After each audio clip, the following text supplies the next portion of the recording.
Welcome to ETHMilan. This panel is about NFT and gaming.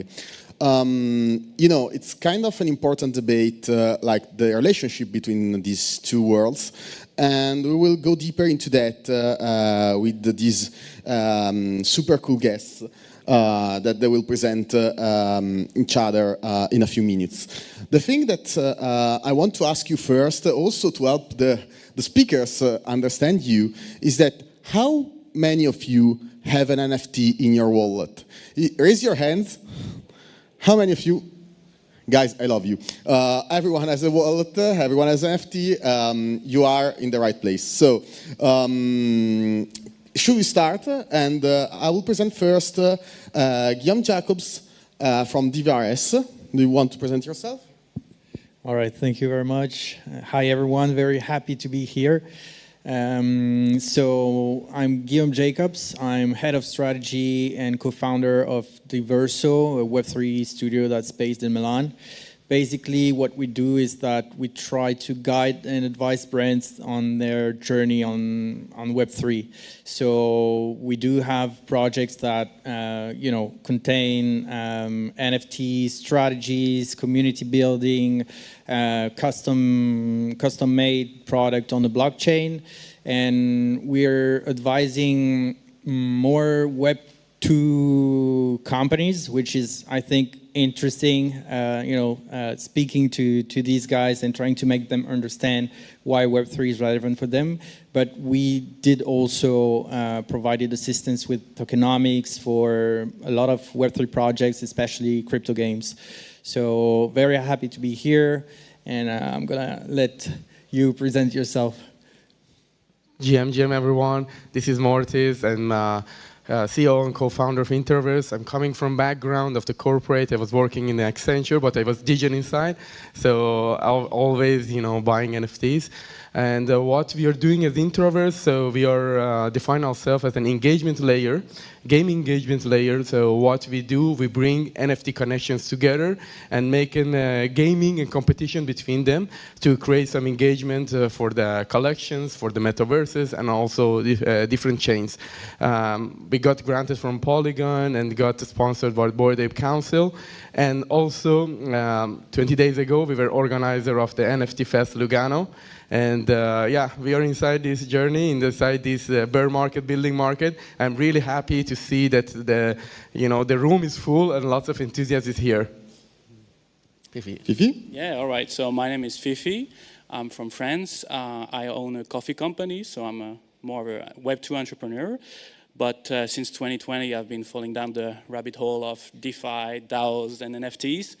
And basically, recently, we started as Pudgy Penguins holders getting more empowered to develop a presence in Europe. So that's why now I lead Pudgy Penguins Europe, which is first just about animating the community, but then showing people in Europe the Pudgy vision and how it can actually be a Trojan horse for the Web3 space, and collaborating with so many cool companies in Europe which maybe don't have a presence in the US, and this way we are a big bridge to get really basically Europe and the US to connect together.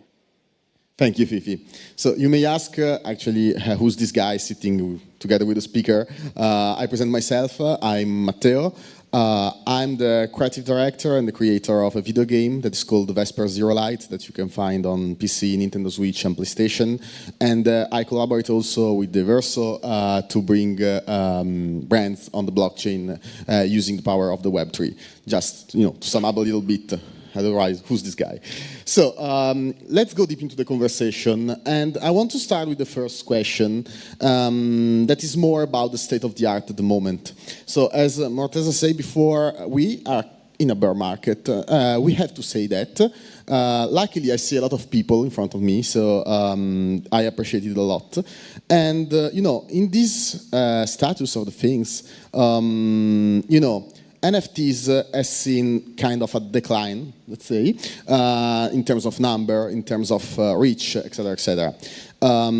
So, how do we face that? And moreover, do we have to still see the NFTs as a speculative asset or as an asset in general, or more than a technology that we can use and that we can leverage to bring interesting products to people. So if you want, you can start, Fifi, for the first answer. Very large question. I think at first NFTs have always been a technology, and it's only with the craze that we associate it with asset. And now it's really hard to change the image for the larger public. It's for everyone, it's an asset, and it's speculative. So I guess the bear market is making more people more conscious about it, and it's getting the tourists and more people like just degening out of the way, so it can maybe find its different categories. Because I firmly believe that talking about NFTs is not doesn't make sense. You have to talk about digital collectibles, gaming assets, like give them a proper name for what they are and what they are used for, not just NFTs in general. So that's a very good part about the bear market. You can see which NFT projects really had no reason to really exist, which teams really can do something, and the others were just there to grab money from a speculative bubble, and that's really good for the future. Perfect. I shake the things a little bit. So I'll move to Guillaume, because you said an interesting thing. NFTs, we have to give proper names to them. Because also, from my point of view, in the gaming market, like a lot of gamers tend to see NFTs as speculative things for crypto borrows trying to get money. So this is really important, to give the things the proper name, because otherwise we will see every time NFTs as a speculative asset, and also for brands, for gaming, I think this is important, to give the proper name. So that's why I want to move to Guillaume and then to Morteza for the, metaverse part that is more, I think, interesting to see later. Right, thank you. Yeah, very, very good point on the naming. I partially agree in the sense that I think also that NFTs to be massively adopted by people outside of the ecosystem must also prove themselves beneficial in the everyday life of everyone, and maybe that's what we're missing. So I'm putting myself from a brand's perspective. I think that brands do have a role to play to onboard more users, because they have this massive impact on the common people. An interesting use case could be, for example, Starbucks, right? When they started their on-chain loyalty program, and they did not call it NFTs, they call it stamps, collectible stamps, and it worked quite well from a Web3 perspective, because like the mint price was kind of the price went up and everyone was crazy about it.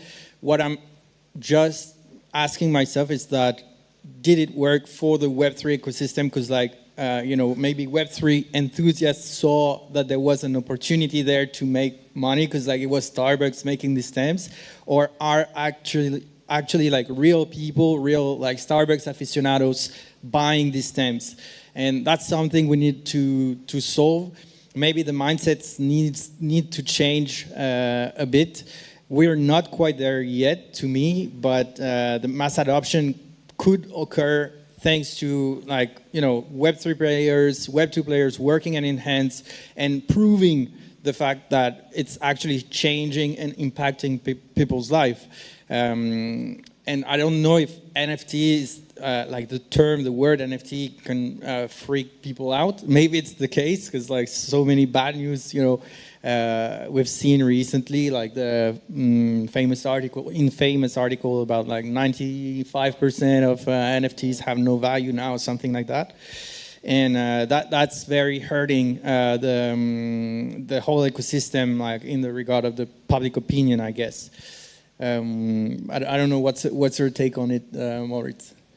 So actually, great question. We talk about NFT, of course, is a technology. It can be used in many use cases. So Jakob was talking about the loyalty program. So now if you go to the supermarket, you have the loyalty program, it's on database of someone, but it can be all NFT, so immutable, transferability, and there are lots of these use cases. So it's a technology, you can use it for gaming assets, you can use it for loyalty program, you can use it for ticketing and anything. I know that you are using also now here Mega Tickets, so which is a, you can buy, you can go or on Eventbrite or on Mega Tickets, so get your ticket as an NFT. So NFTs is, this underlying asset. Of course, some use cases are now, the adoption is higher.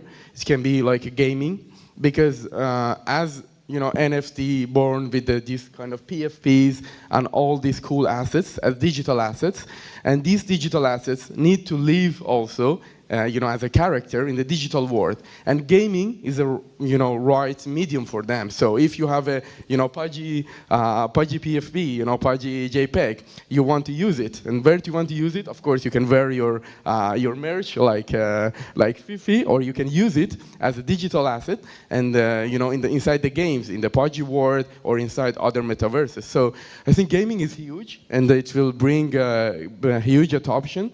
But the terminology of NFT, calling all the digital assets NFT, I think that is make people freaking out, and of course the real gamer hate this, because they see speculation, and they see that, okay, no, I want to play a game, I want to have fun, I don't want to other people come here and ruin the ecosystem of the gaming. Yeah, true. And I actually agree with you, and I add one more thing that is related to the next question about the world of gaming, because it's a panel about NFT and gaming, so we have started to deep dive into the NFTs and then into gaming and trying to merge together. So speaking about gaming, also for the gaming, it's not a good moment. We saw a lot of layoffs. Like recently, Epic Games announced 1,000 layoffs. So people left the job in Epic Games that are the creators of Fortnite. I mean, and other cool games that you can find on the store, for example. So the AAA market is called, so the blockbuster market of video games that are huge and famous is becoming more and more difficult for the companies into the AAA market to survive, actually, because they have these huge investments, a lot of people creating the game, and then they need to have an high return in day one, so when the game is out, because otherwise they will fail. So this is driving actually a real big problem in the gaming industry, because there's no more innovation. So actually big companies are really stressed because they want maybe to innovate, but the sentiment of the market, especially in these days where nostalgia is really important, it's difficult to create something new. So we have to rely maybe on indie developers, on small developers, on mid developers that want to do something really, really interesting and breakthrough and innovative. And that's why I think we have to talk about NFTs, because, for example, Sega and other companies 1 year ago said that they were really interested in moving into NFTs. So trying to do games, also Square Enix, the creator of Final Fantasy, were really interested in doing something with NFTs. But, suddenly, no one is speaking more about NFTs in gaming. So I think that our approach as builders in Web3 is to start talking with indie developers and small and mid developers to create breakthrough innovation. So I go again with you, Morteza, and I want to see your point of view about that. So you are creating a game, actually. Metaverse, we call it also a game. So how's your approach in creating your game, and how do you feel about implementing the NFT, and what you would recommend also to gaming creators? Actually, in this market, we are always building and experimenting. There is not to be honest, there is not a playbook for the NFTs. Even, the Pudgy guys, they're doing an amazing job, but the market is as it is. For example, one of the big collection, The Gods, they made the season 3, they didn't nail it, so people were, failing. So the market, in this market, people are experimenting, like us, like everyone. And regarding this, so coming back to your question regarding our laying off, of course, AAA games, people are saying they are in crisis because we got the momentum from the COVID. During the COVID, everyone was at home. The streamer, the players, get a lot of attention, and everybody was, at home. What do we need to do? I go to the YouTube, I go to the Twitch. I have my console at home, so I need to play the game. Now, of course, it is not that moment. So people are realizing that, that momentum, we lost that momentum. And there are not these huge funds, VC funds, for the AAA games. That AAA games need millions of, dollars, $100 million that they develop their game. And also the part of the layoff, just want to mention this, just remember that in the Silicon Valley or in the startups, they do lay off, is of course for the market condition, but it's just a normal process to remove some low performers. If you talk with the startup in Silicon Valley, the advisor tell you, in each 3 months, you need to fire the 5% of low performers. Of course, the media, the media said NFT is dead. They will say, so everything is in crisis. Yes, Epic Games fire 1,000 people, but of course they are doing for always making better their company. Coming back to your question, I did a lot of introduction. Coming back to your question, so I believe NFTs are great technology, in the gaming. So I don't know how many of you buy an asset inside the game, not NFTs. Like you can raise your hand. Okay. What about how many of you, your child has bought or asked you to buy an asset inside the game, the Roblox? Yeah. Yeah. And when we talk about this buying, I think it's the wrong terminology. Yesterday, I was at the Zook. It was the CEO of Robbie, CEO of the Animoca brands, and he was using the terminology that is not buying, is renting. Because when you buy an asset in a game, a Web2 game, it's not your own asset. It's under database. Last week, there was an announcement that Warzone 1 will close their servers. All the people that spend millions of dollars, they will lose their assets. So NFT will bring this ownership to the digital asset inside the game. So when you buy a digital asset inside the game, in the future, I think when there will have mass adoption that we will discuss, we will have NFTs that it's not on the database of the Epic Games, on the Azure, GCP, or AWS, or on the Roblox servers. It will be inside your wallet. Maybe the game won't, increase in the value, but at least you know that the asset that you bought is still inside your wallet. So I believe, this will be, transforming completely the gaming industry. And the adoption, I believe, won't come from AAA games, as Matteo was mentioning.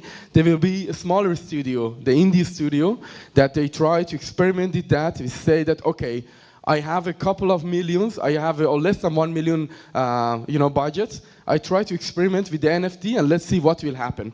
Because if you are a AAA game, you have, a couple of hundreds of millions of budget. If you want to experiment in NFT, it's really difficult, and they are not, really brave to do that. Cool.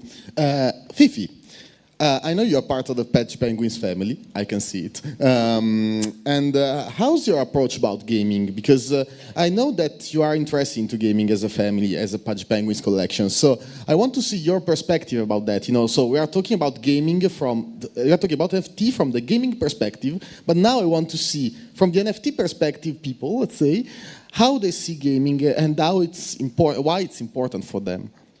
I think NFTs have been a great tool for the creator economy at large, and this comes into play for smaller studios. They can get 1,000 or 10,000 true fans who will allow them to relaunch not just their game, but maybe a process and create a story around just building the game. You're living like from the inside how the game is built over a year or two, which is something harder to do without NFTs. And then, like when you have this tech installed into your game, you can start having this interoperability with other NFTs from other projects, from other brands. What's great with the NFT PFP collection, as you said, is there are assets that start to have really just a resonance. They exist as characters, just like Pokemon is an IP, Pudgy Penguins are becoming an IP, and it makes sense for you building a Web3 game to want to have the Pudgy holders come into your game by offering them their 3D version of their penguin, or just a free NFT to start into your games. That's happened last week with Pirate Nation, which is a Web3 game. They just invited the whole community. For them, it's a way to show they understand the space is about collaborating, inviting people, and making the most of NFTs. If you just build a game and you do it the same way with assets that could just not be NFTs, there is no point. So that's really how you can build community, interact with other communities, and build games that people want to play. You want to play a game with characters you like. You don't want to, even if the game is super good, like let's say, would Pokemon Go with new characters you don't care about have gone so viral? No, it's because it was the IP, the brand, the characters you wanted to play, and the tech was just at the second plan of it. So that's how it's going to work. We need to create a bond for people to love penguins or apes or cats, and then they want to play this game because they see the characters they start to like, because they follow it on Instagram, they have seen animation movies, and now they want to play games. And then they discover the power of NFTs and interoperability of it. Yeah. Fifi, actually, you gave me interesting insights, and the next question for you will be for sure, do we have still to talk about Web3 gaming and Web2 gaming, or do we have to talk about gaming, and that's it? Because, again, we are talking about, labels. Before we said that NFTs are just labels, but we have to think about them with a proper name. So maybe we have still to think also about Web3 gaming and Web2 gaming, not as label, but as gaming, and that's it. As you said, gaming is more about characters, is more about the game design, is more about the gameplay, not about the technology. And Guillaume, about the brand instead, brands, a lot of brands actually these days are coming into NFTs, Web3 and Web2 gaming. We saw Gucci or Roblox, for example. We saw a lot of other brands playing with these new worlds. So what's your take on that? You speak every day to brands. So what's your take on that as a builder, and how can we approach brands, and how we can, in your opinion right now, which is the best thing to recommend to brands in order to enter into the world of gaming and Web3? Right, that's a good question. Well, if Web3 is anything, I think it's gamification. I'm not talking about gaming, but gamification. Like when you think about, in the earliest days to get a very hyped NFT collection, how you had to grind, just how many steps you had to do to actually get on the mint list, and just like be there on the day just to mint your NFT.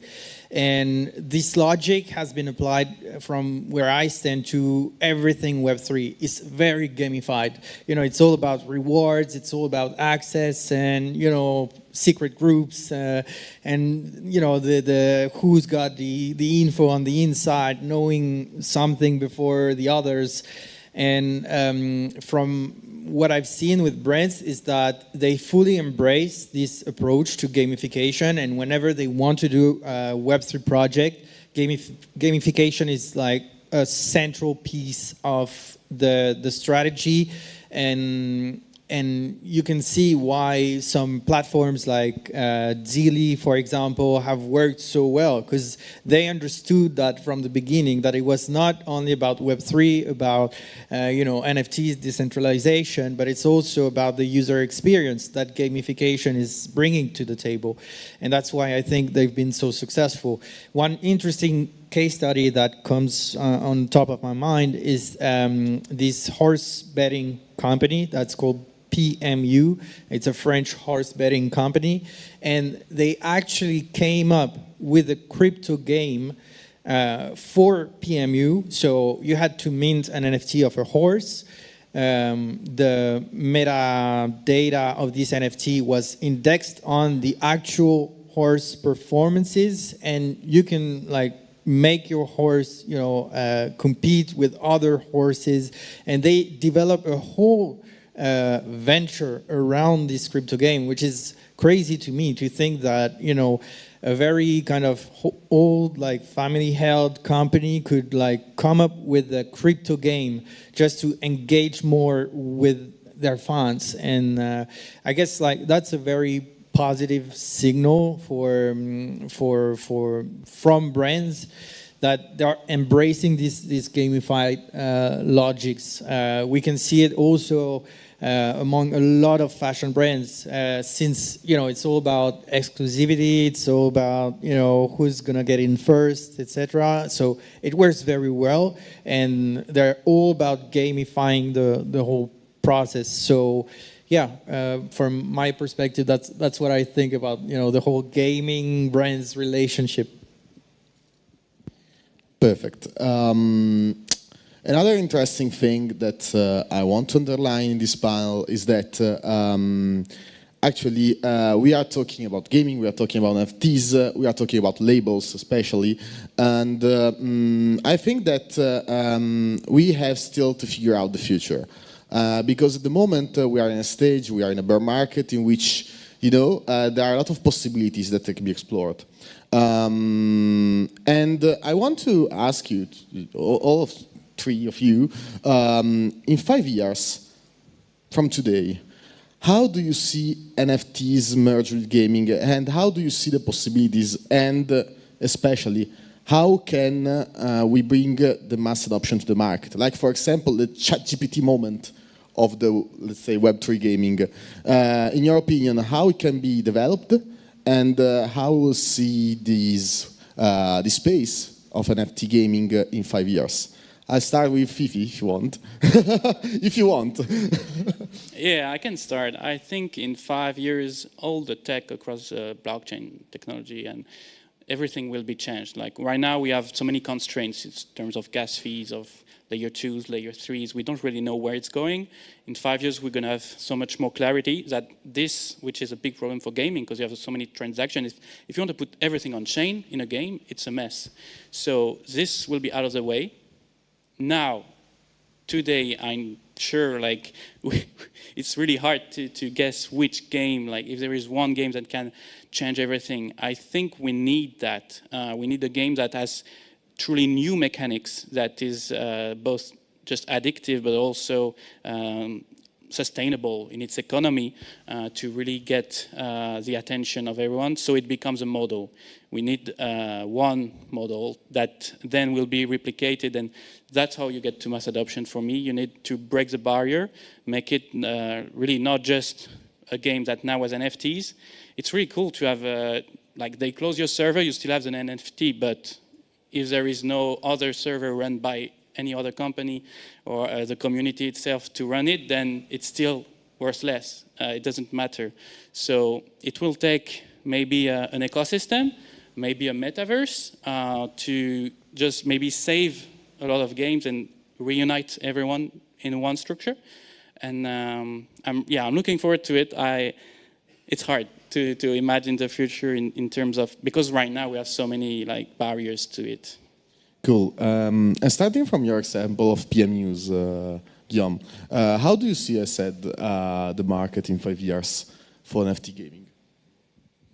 Well, I'm really not much of a gaming expert for sure, but I can think of a few possible scenarios. I don't know whether it could come from, the big franchises of gaming, because they seem so reluctant to adopt NFTs. So it's not very likely that they will be the leader of the change from this side, but it might come from, bigger players in Web3 that, becoming more and more successful tend to, reach a wider audience, become so big that they cannot be ignored, and shift a bit the perception also of these big players. Maybe Web3 has to demonstrate somehow that it's, it can offer some valuable economic financial sense, with NFTs, and then maybe all of this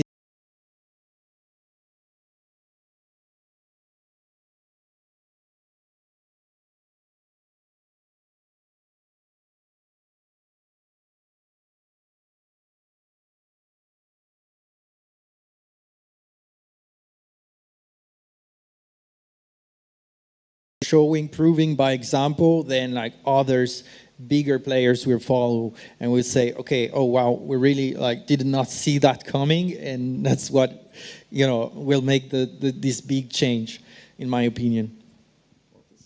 Yeah, I think this is the $1 billion question. So of course, in 5 years I have also lots of doubts. I believe that the trend will be, as Jakobs was mentioning, so mostly in the next 2 years, the native Web3 games will run the adoption. Players such as Yuga Labs, they will, with lots of fun, they make cool games, and they will bring Web2 to the Web3. And then probably in 5 years, big studios, AAA games said, okay, look, we want to experiment and we want to build the real games fun games on the NFTs. But, there are lots of, because I asked also this question from myself. There are lots of also challenges, because when I think about, okay, let's look at Roblox. Roblox is a, big, or Fortnite is a big industry, and we tell them why you don't make all your asset NFTs, why you are selling all these digital assets, like in your database and get lots of commission. So do you know how much, when I go to the Roblox, I create my own world, and I create my own digital asset. When I sell one asset, do you know how much Roblox gets from me? As a commission? 50%. From 30 to 70%. It depends on the variables. It is, upper world, or it is the sneakers. So, and running this kind of business, they make about 3 billion revenue each year. And you see, even getting 30 to 70% of each sale and not making the asset NFT and tradable, they are also not having so much money to innovate. So if we go to the scenario of the future, that we say, okay, Yuga Lab and Sandbox, when they are creators, they get just 5%. I'm just imagining how Sandbox can be sustainable, how Sandbox can innovate by getting just 5%. Because Sandbox and Yuga Lab do not, let's not, forget, they make money on sales of their first NFT as a land. Yuga Lab made $300 million just by selling land NFTs. But this cannot last forever because they are building a creator market. They said, okay, you have the land, now you make the asset over there, and then you sell it, we get 5%, like an OpenSea. But if you get on this high 5%, on big games, when we talk about Roblox, we talk about 65 million daily active users on the Roblox. And they get 50% for each transaction. And 90% of them is not sellable. You cannot resell it. It's just the asset, you buy it, and you can use it just. And I'm just wondering how this business can be sustainable. And this is, as a builder, I just ask from myself and from Soe, said, okay, we say that creator market is the future. So how it will be evolved? Or the trading volume should be 10 times of now.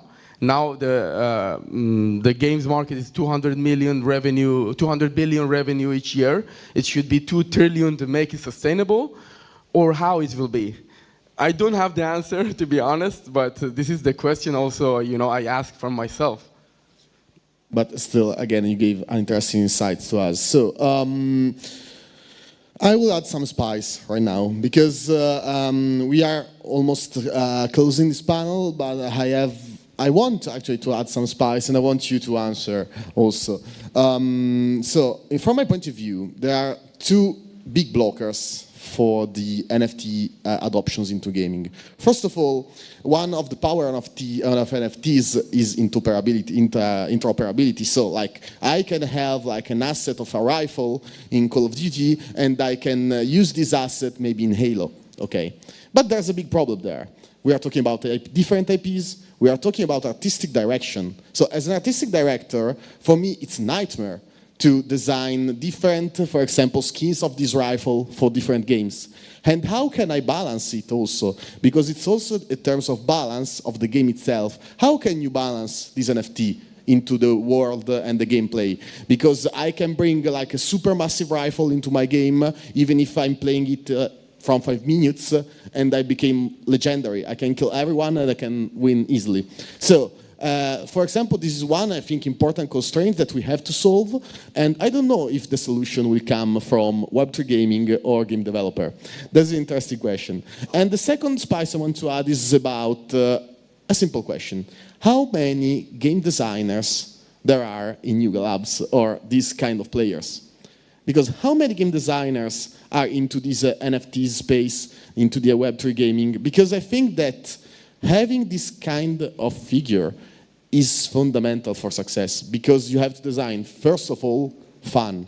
The most famous games are not about graphics, are not about fidelity of like reality, like Call of Duty, for example. It's not about, okay, it has good graphics. It's about fun, because it's accessible for everyone. There are different levels of engagement. Also Minecraft, Also Minecraft, yeah.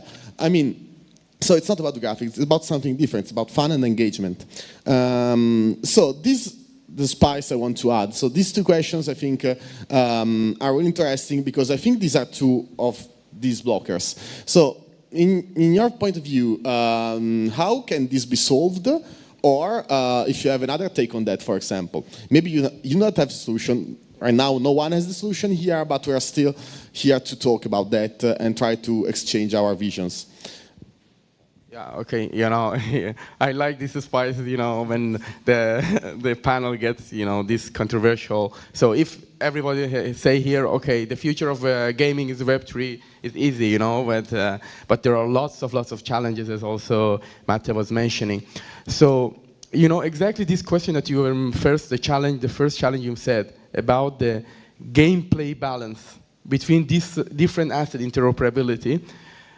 Yesterday, I was mentioning again, I was at Zook, and there was a panel with the CEO of the Animoca brands, the guys from Alien Wars, that they are most played, Web3 game, from the Chili's guy from Socios, and they were saying that now, they build the Open Metaverse Alliance, and they are discussing about themselves. The girl, the CEO of the Alliance board, she was saying that, okay, if I use all the assets from the Bored Ape, inside our game, what will happen to my assets? Should I give them, right power? If they are low power, nobody will come. If there's a, huge power, it will come. I think this is the core also, together with the game design of the Web3 gaming, to understanding about the balance, about the game design, how we can do it. Inside the metaverse, I see that lots of people in the LinkedIn, they are metaverse experts, they are, they are talking about their metaverse builder, but I believe the metaverse experts, the metaverse builders, are not the person who create a 3D model and put it in 3D environment. Is the game designer, because you can have Minecraft, you can have AAA game Fortnite, both of them are fun. People are playing, people don't care about the graphic, people don't care about photorealistic metaverse. Maybe in the future, yes, we would like more, but also, blocky version like Minecraft, they have their own fan. I believe, as Matteo was mentioning, one of the big challenges is bring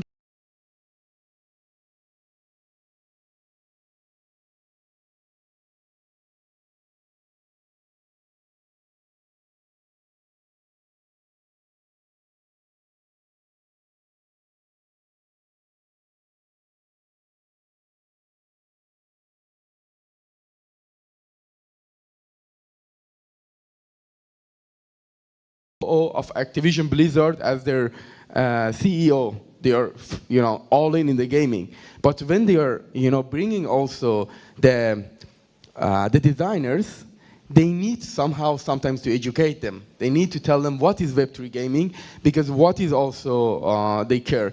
And I want to add also, I think, more challenges to the Web3 gaming. I think another big challenge for the Web3 gaming is about distribution. Because when you do the Web2 gaming, you were saying that it is on the Steam, it is on the Switch, it is on the everywhere. So if you do now a Web3 gaming, you have difficulty on iOS. And Android, when you want to publish it, there is a really difficult. You cannot go to the platforms. You cannot go to the PlayStation, you cannot go to the Xbox because they said, okay, it's NFT. No, we don't publish your game.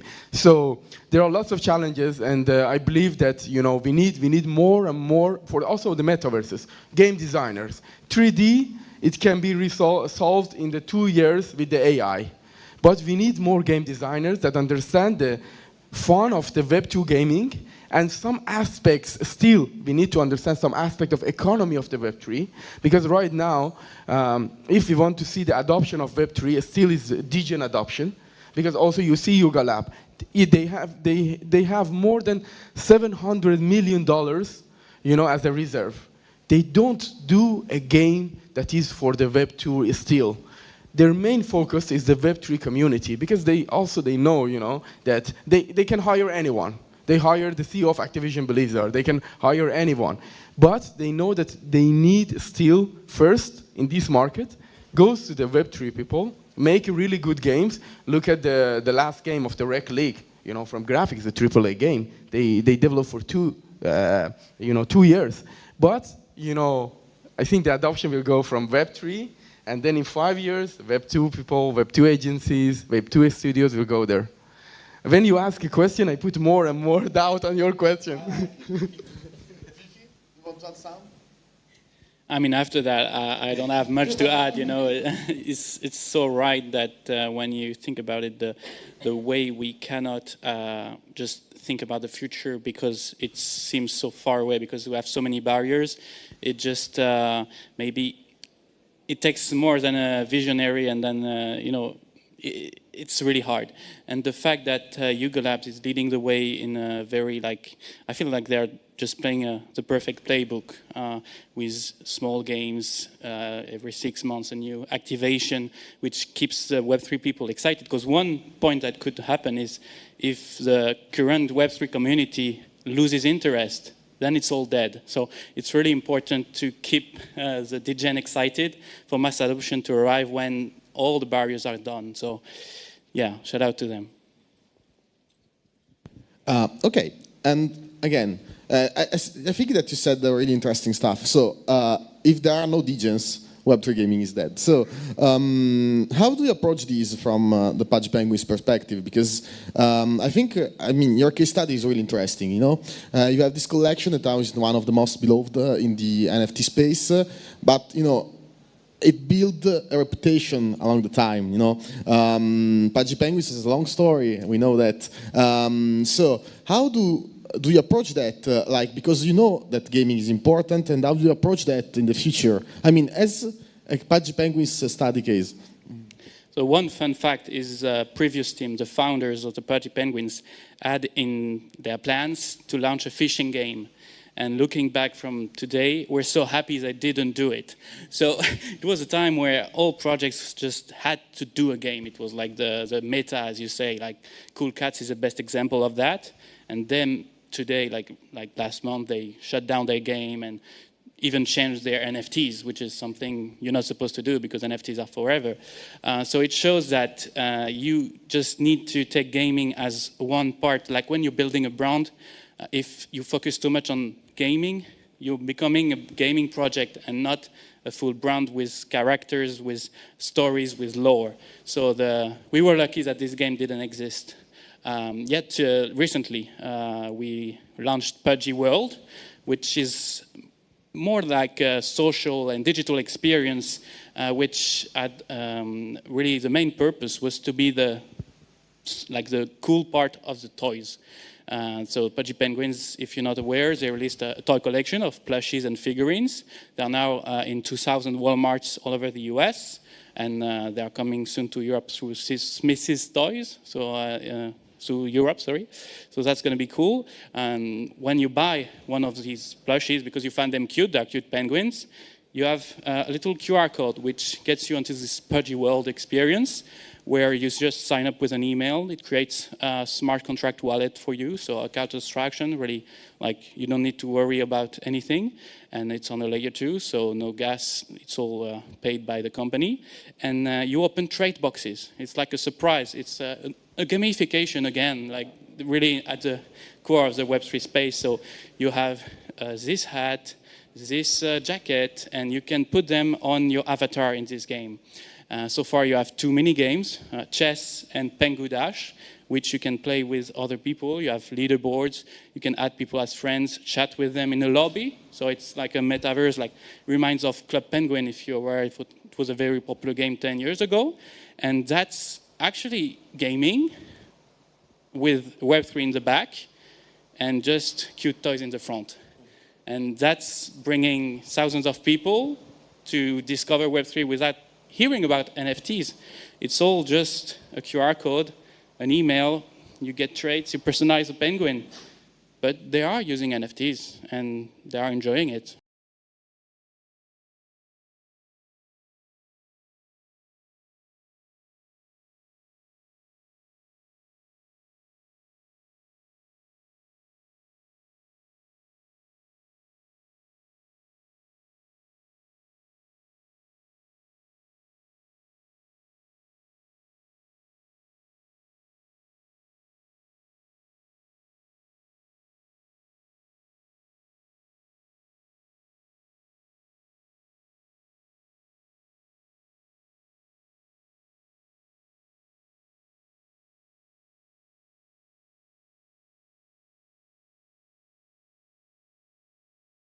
About the possibilities that this scenario can offer without scaring them, about all these constraints that we mentioned before? Well, that's a good question again. I don't think, so for brands just to think about, making an actual game, it's, I think, so much effort in terms like financially wise, time wise, that it's easier for them to understand, okay, where are the users? How many people can I reach? What are the demographics? And then I will put my brand in there to talk to these people directly. That's why we've seen so many brands going to Roblox, to Fortnite, which many consider as a metaverse, which are not, but okay, for brands they are, but they're not so much interested, I guess, in the the principles that we value so much in the Web3 community, which is ownership, which is decentralization, giving back to the people, building a community. They're just about, in many cases, it's just like, okay, tell me where are the people, how much money do they have, and then I'll try to target them. So that's why we see Ralph Lauren going to, Fortnite. We see, so many brands like Gucci going to Roblox. Like, why Gucci is going to Roblox? Because that's where people are, and they're not going, to some more indie games where maybe it would be more interesting. There would be, more Web3 logics to it, but they just won't go. As long as there are users and there are potential buyers, then brand will go.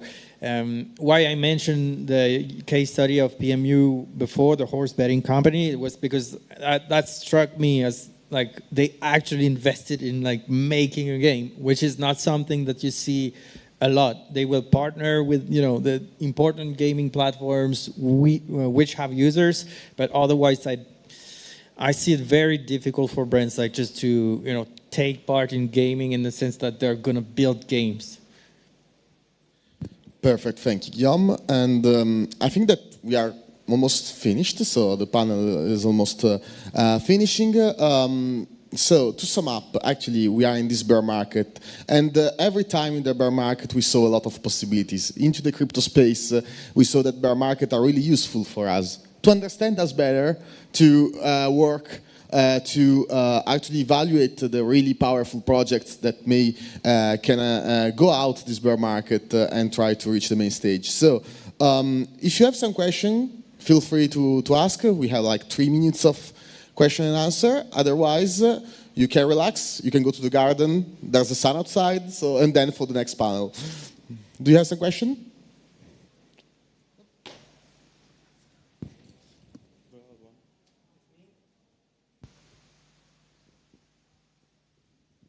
Rather than a question, is more like an observation. I would like to hear your point point of view on this matter. As an end user, I think that one of the key issue is the narrative behind gaming and NFTs. If you look at the crowd, and if you look at what website news usually say, there is this narrative about NFT gaming being the worst thing that could happen to the gaming industry. And I believe that there are grounds for arguing that, because in this first season of NFT-related games, pushed a lot for cheap content, logic such as pay-to-win, grindy game design, which is something that players hate at the end of the day, and critics pushed for this, arguments. So, and last but not least, the way these NFTs are promoted, and now it's more the lawyer who is talking rather than the gamer, are promoted as financial products, which creates a huge issue. We cannot blame Steam or PlayStation Store for not hosting these games if these games are just a vehicle for selling assets that are indeed advertised as securities. So I think that the entire scheme, logic, and narrative has to change before users start looking at this industry in a different way. Maybe it's not even a matter of pushing for NFTs. It's more a matter of pushing for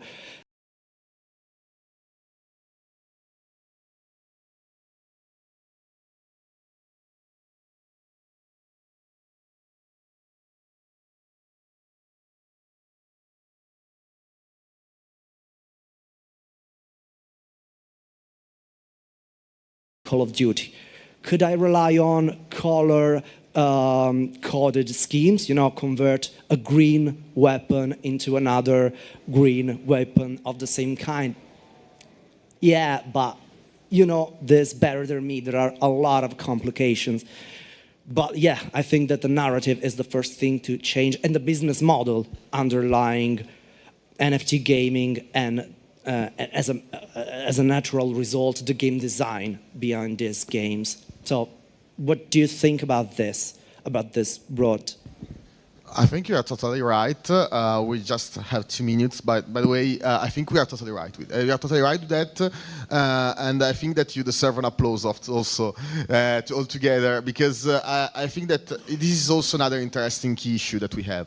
The thing is, in terms of technicality, from the game designer perspective, there are a lot of problems. In terms of legal perspective, there are problems because, as said, there's no mass adoption if PlayStation or Microsoft doesn't want NFTs in their store, because they cannot have no power on that asset. So, as said, it's all about how we talk about NFTs. I think we talked about labels before, like how do you drive the narrative? So I think that the thing that we have to do right now is to drive the narrative in a different way. And I actually have no answer for that. I don't know if these beautiful speakers have answer about that, but I don't know, because I think it's the most difficult question that we have still to answer. And so thank you very much, because I think this thought that you put actually empowers this conversation more and more. By the way, the time is finished. So thank you very much for being here, and enjoy ETHMilan, and see you later. Thank you very much. Awesome. Thanks, guys. And to be fair, Matteo has been particularly humble, because he's also been the person that helped us to make ETHMilan possible. So again, absolutely thank you.